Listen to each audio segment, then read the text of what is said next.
¿Qué tal? Buenas noches a todos. Bienvenidos al telediario del 24 News desde Argelia.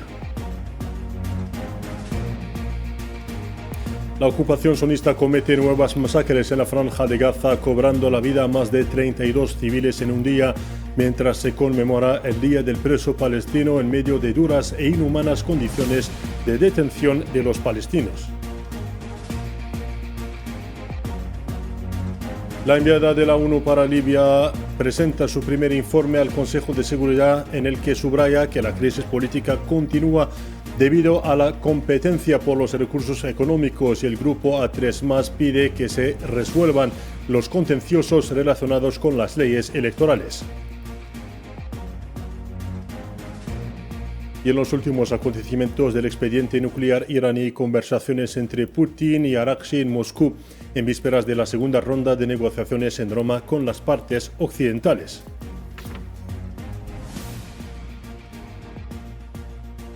¿Qué tal? Buenas noches a todos. Comenzamos con la actualidad en Palestina. Los crímenes de la ocupación israelí continúan en Gaza, escenario este jueves de una serie de bombardeos sionistas que apuntaron distintas partes del enclave, en particular tiendas de campaña que albergaban a personas desplazadas en Khan Yunis, en el sur. Según un comunicado del Ministerio Palestino de Sanidad en Gaza, 32 palestinos cayeron en mártires desde el amanecer de hoy, en el momento en que numerosos otros siguen atrapados bajo los escombros.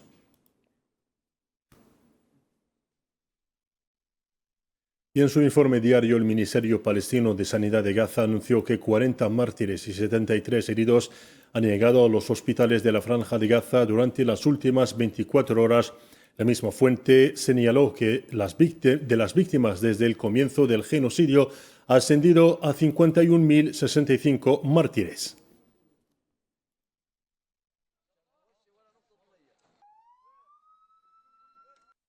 Mientras tanto, crecen las preocupaciones por el empeoramiento de la crisis humanitaria en el territorio.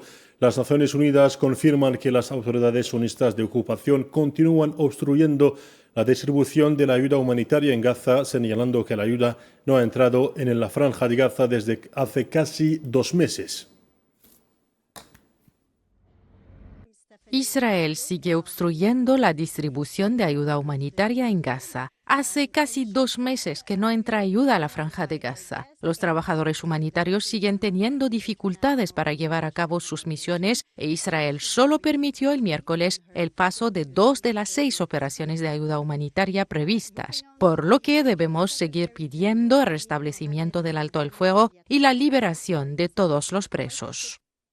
Y hablando siempre del mismo tema, el movimiento de resistencia islámica palestina Hamas afirmó este jueves que las declaraciones de Katz y Ben Gvir sobre impedir la entrada de la ayuda a Gaza es una clara admisión de la comisión del crimen de hambruna en la Franja de Gaza. En un comunicado, Hamas subrayó que esta declaración se suma a otras similares emitidas por el ministro extremista Itamar Ben Gvir, que pidió explícitamente que no entrara ninguna ayuda en la Franja de Gaza.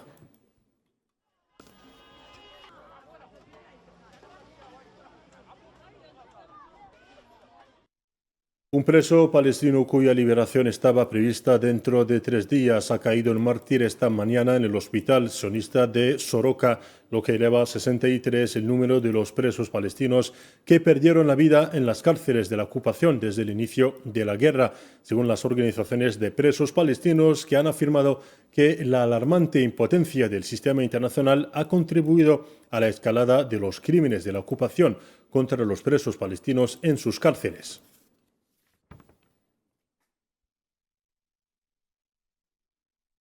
Y como decíamos en portada, los palestinos conmemoran este jueves el Día del Preso, con lo que el pueblo palestino recuerda otra cara del sufrimiento con la ocupación, que sigue practicando todas las formas de genocidio y limpieza étnica en los territorios ocupados, incluidas las detenciones injustas, cuyo número ha aumentado drásticamente desde el inicio de la guerra sionista contra Gaza. Más detalles a continuación con Kehira Mansari. En En Palestina, al igual que se roba la tierra cada día, también se roba la libertad de miles de palestinos y su derecho a la vida y a la dignidad. Cualquiera que cree conciencia o difunda esperanza es un enemigo a los ojos de la ocupación, que los arroja a cárceles de las que algunos liberados hablan como si narran escenas de películas de terror que encarnan los tipos más horribles de barbarie y de tortura del ser humano. En unas escenas que reflejan la política de venganza colectiva llevada a cabo por la ocupación contra el pueblo palestino indefenso, las prisiones de la ocupación fueron testigos de una escalada sin precedentes en el número de presos desde el inicio de la guerra genocida contra Gaza en octubre de 2023. Más de 9.900 palestinos se encuentran tras las rejas, entre los cuales figuran mujeres, menores, enfermos, ancianos y niños.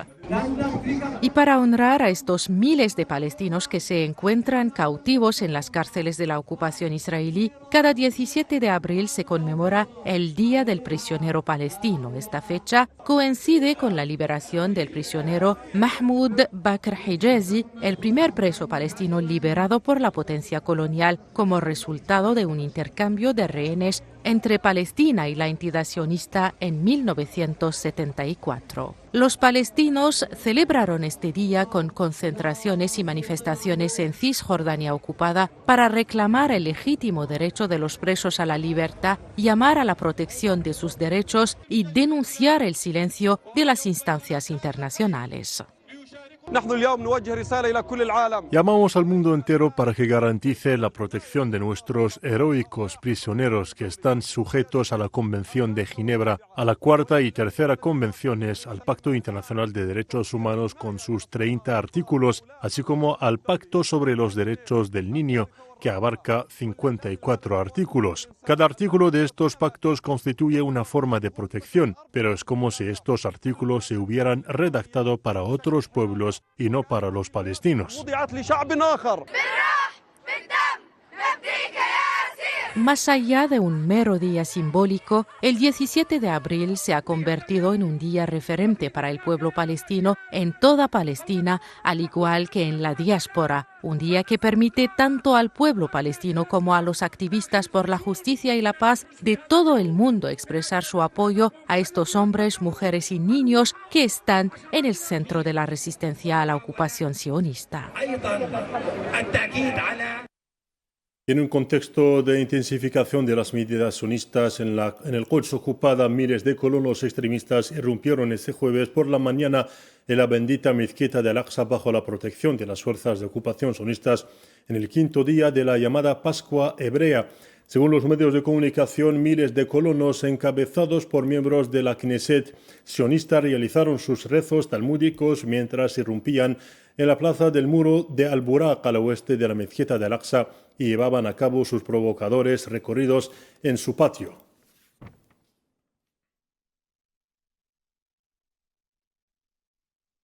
De actualidad sobre Libia, la enviada de la ONU para este país, Hannah Tete, afirmó que la formación de un gobierno de transición en Libia no resolvió los retos fundamentales a los que se enfrenta el país. Durante una sesión informativa ante el Consejo de Seguridad de Naciones Unidas celebrada este jueves, Tete subrayó que las instituciones divididas y las acciones unilaterales ahondan la división y añadió que la ausencia de un presupuesto unificado agrava la situación.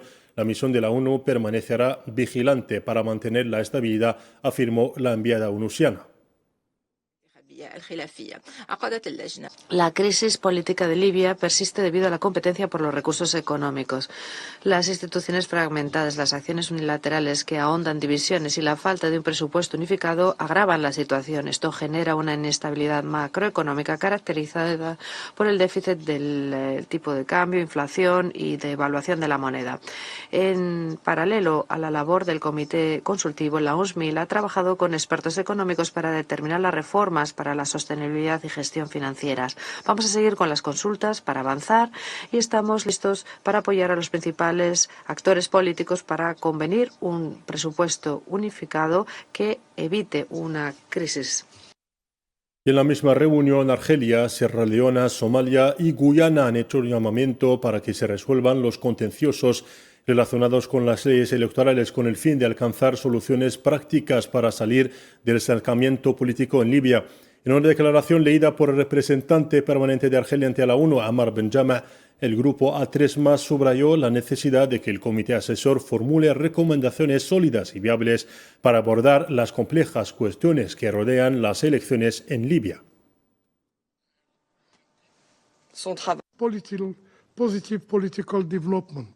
Este acontecimiento político positivo representa un hito adicional en el proceso político dirigido y controlado por Libia y es un paso adelante hacia la celebración de elecciones nacionales libres y justas que reflejen la voluntad del pueblo libio. A este respecto, llamamos a las partes interesadas libias para que colaboren con la MANUL a fin de resolver las cuestiones contenciosas relacionadas con las leyes electorales con vistas a encontrar soluciones prácticas que permitan salir del estancamiento político en que se encuentra el país. Tomamos nota de que la MANUL ha facilitado la celebración de 5 sesiones del comité asesor desde su creación y esperamos con interés que se formulen recomendaciones técnicamente sólidas y políticamente viables para abordar las complejas cuestiones que rodean la celebración de elecciones nacionales.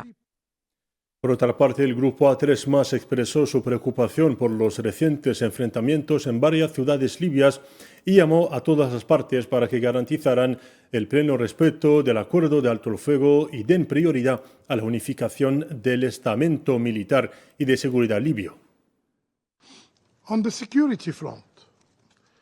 En el frente de la seguridad, los países expresan su preocupación por los recientes enfrentamientos y los incidentes registrados en varias ciudades libias. Instamos a todas las partes a respetar plenamente el acuerdo de alto el fuego de 2020 y a dar prioridad a la reunificación de las instituciones militares y de seguridad de Libia con carácter urgente. Exigimos la retirada inmediata e incondicional de Libia de todas las fuerzas extranjeras, combatientes extranjeros y mercenarios. La soberanía, la unidad y la integridad territorial de Libia deben respetarse plenamente. También animamos a la representante especial del secretario general, Anna Tete, a proseguir sus intercambios con los países vecinos y a apoyar los esfuerzos de la Unión Africana.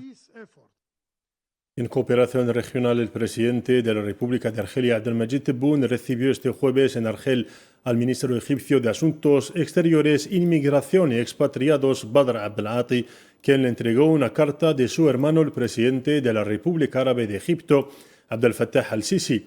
Al término de la audiencia, el canciller egipcio reiteró la convergencia de pareceres entre Argelia y Egipto sobre diversas cuestiones regionales e internacionales y saludó el importante papel de Argelia en el apoyo a las causas árabes a través de su pertenencia al Consejo de Seguridad de la ONU, especialmente la justa causa palestina.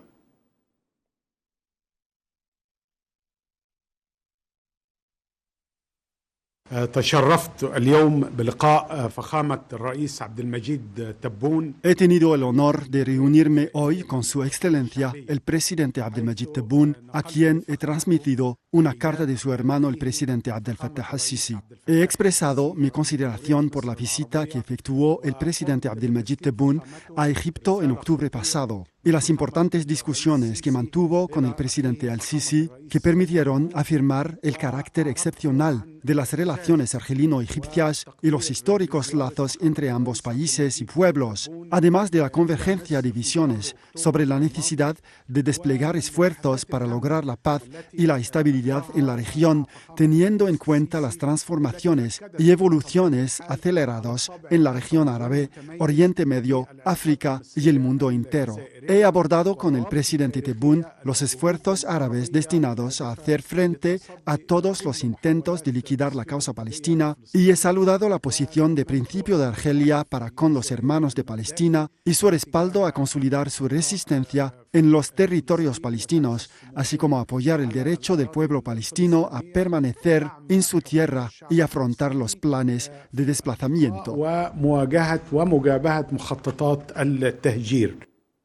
Por otra parte, el ministro de Estado, ministro de Asuntos Exteriores de Argelia, Ahmed Attaf, recibió también este jueves en la sede del ministerio al ministro de Asuntos Exteriores, Inmigración y Asuntos de Expatriados de Egipto, Badr Abdelati, quien se encuentra de visita oficial en Argelia. Ambos ministros abordaron diversos temas de actualidad en su vecindad regional, en particular los peligros existenciales que amenazan la causa palestina, así como los notables acontecimientos en el Estado hermano de Libia, además de las crisis que amenazan a numerosos países árabes. A este respecto, los dos ministros subrayaron la necesidad de reforzar las tradiciones de concertación y coordinación entre ambos países hermanos en los distintos ámbitos de su pertenencia común árabe y africana.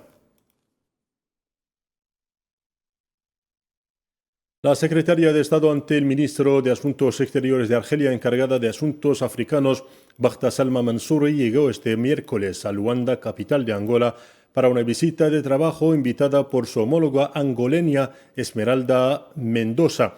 La secretaria de Estado de Relaciones Exteriores. Durante la reunión se firmó un memorándum de entendimiento entre los ministerios de Asuntos Exteriores de ambos países. El objetivo es dotar a las consultas políticas bilaterales de un marco institucional que permita intensificar la coordinación y ampliar las perspectivas de cooperación en diversos ámbitos de interés común.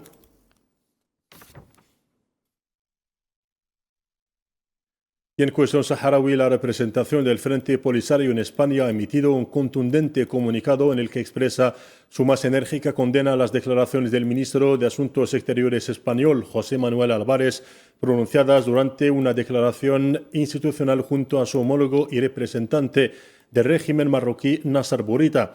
En el documento firmado por el representante del Frente Polisario en España, Abdullah Arabi, denuncia que Álvarez defienda de manera acérrima las pretensiones de Marruecos sobre el Sáhara Occidental en una postura que contraviene el derecho internacional y el derecho inalienable del pueblo saharaui a la autodeterminación e independencia.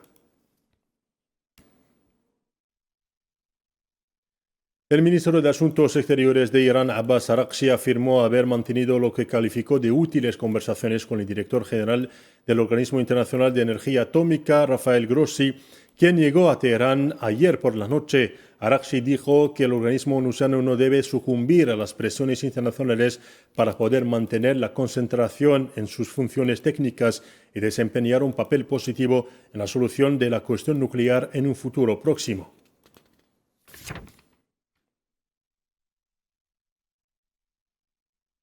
Y como decíamos en portada, el ministro iraní de Asuntos Exteriores, Abbas Araghchi, afirmó este jueves durante su visita a Moscú que Teherán siempre consulta con Rusia sus asuntos nucleares.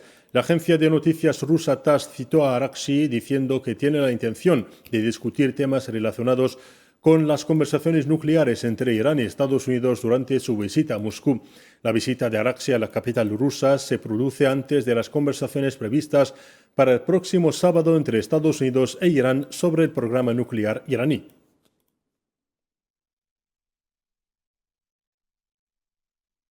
En lo referente a la guerra en Ucrania, el Kremlin afirmó este jueves que la reunión entre Estados Unidos, Ucrania y los países europeos en París era una oportunidad para que el enviado especial de Estados Unidos, Steve Witkoff, les informara del estado actual de las conversaciones sobre la búsqueda de un acuerdo de paz en Ucrania. El portavoz del Kremlin, Dmitry Peskov, declaró que el presidente Vladimir Putin y Witkoff mantuvieron una larga conversación la semana pasada.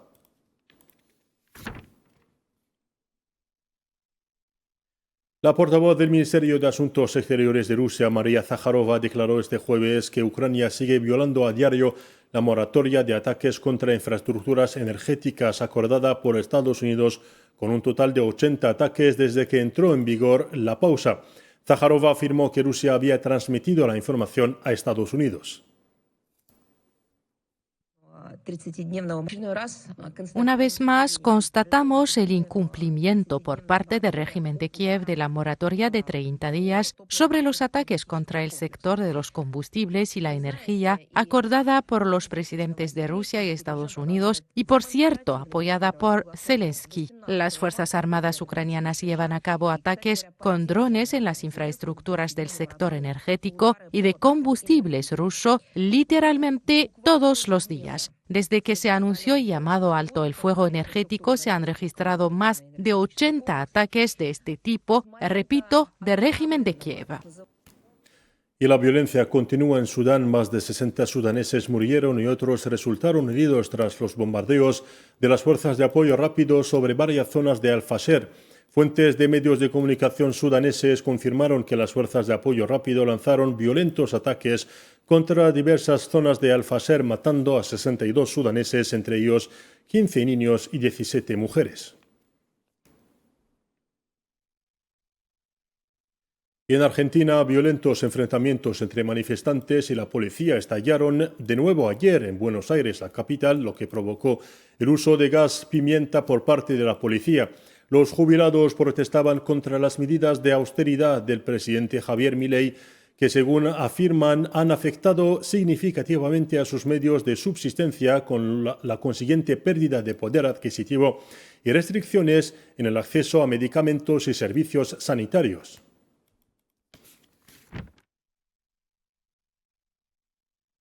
Y quedemos en América Latina, esta vez en Perú, donde los arqueólogos han descubierto restos humanos que se remontan a 4.000 años, lo que lo convierte en el segundo templo más antiguo de la región. Según informó el investigador principal del proyecto, quien precisó que los restos podrían pertenecer a un individuo de la era Chimú, una cultura próspera y poderosa de civilización costera precolombiana de Perú, conocida por su planificación urbana, metalurgia y textiles, que floreció entre los años 1000 y 1470.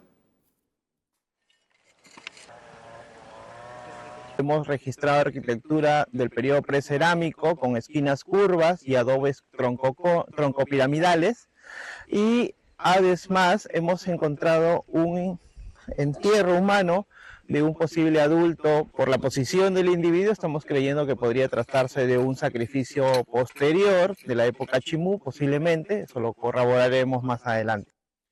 Y con esta última noticia cerramos nuestro informativo de esta noche. Gracias por su atención. Adiós.